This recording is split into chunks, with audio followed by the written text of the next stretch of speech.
Mēnā I whakaaro ake koe he teitei rawa ngā utu mo te kai I tēnei whenua. E hari te mea ko koe anake e whakaaro pērā ana. Hei tā te pūrongo a te ue pū tau hoko hoko I te rānei, ko ngā utu e utua ana e tātou mo a tātou kai, e tahi o ngā utu teitei rawa atu o ngā whenua o te ao. Hei tā rātou he nui rawa te mana o Woolworths me Foodstuff, ara kei a rāua te iwa te kau ōrau o te mākete hokomaha. Hei tā te ue pū tau hoko hoko me whakahorohoro I tērā mana nui. He tohu tohu wā rātou ki te kāwanatanga e tutuki ai te tūrakitanga o tēnei mana. Hei tā ngā ngaru rautahi o Aotearoa, ara hei tā Numa e rite ana te iwi Māori ki te kuhu ki te rāngai hokomaha. Nei rā te pūrongo a te Ōkiwa McLean.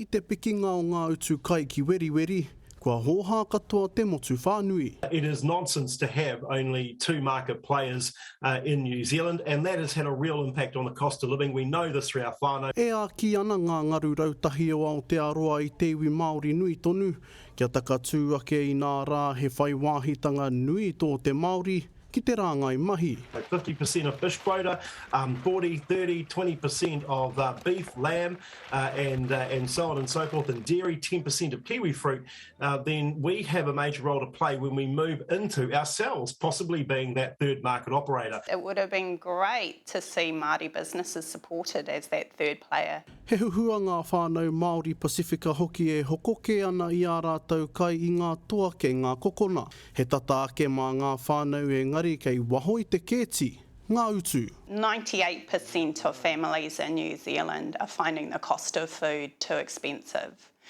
And, you know, our whānau are often, you know, struggling the most. So if everyone is struggling, you know, this situation is really precarious. Ko ngā tono matua e mea ana me nui atu te āwhina ki te hunga hou ki te mākete, kia paia I te whakawātea whenua. He whakarenarena I te tau kāia I wainga I te hunga whakatipu me te hunga hoko atu. Ka mutu he whakatū I tētahi kaiaro take kai kia hōmiromiro tia.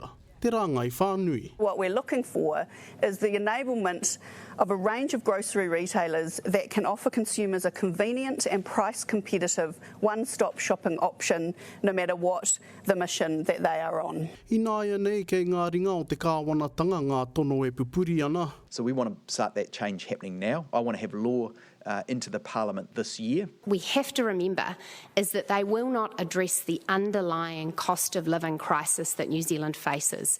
We've put forward our proposal with tax threshold adjustments. The challenge is now with the government to respond. Engari hei tā tūkaki. I would love there to be a third supermarket chain owned and supplied by Māori. Hell, why couldn't we call it, I don't know, te pātaka, I don't know. When you have a look at the labour involved in what's already happening, you'll find a very dominant Māori and also Pacifica workforce. Arā kia riro mā te Māori anō te Māori. E whakahaere, te Ōkiwa McLean, te karere.